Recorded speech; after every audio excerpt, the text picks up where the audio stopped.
Hey guys, welcome back to my channel. It's your girl Sandy, and this is how to make crochet dreadlock. So if you want to see how to make this, watch the video to the end. And also, this is the dreadlock that I already made. This is a smaller size, so I'm gonna show you how to make another size that is quite bigger than this. And this is the pin that I use. Actually, there's a particular pin that is necessary for crocheting dreadlock, but I actually use knitted pin to make this. So guys, you can try it out, and I'm sure you understand every single detail of this video.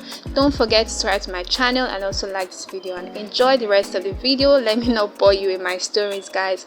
So yeah, just enjoy the video.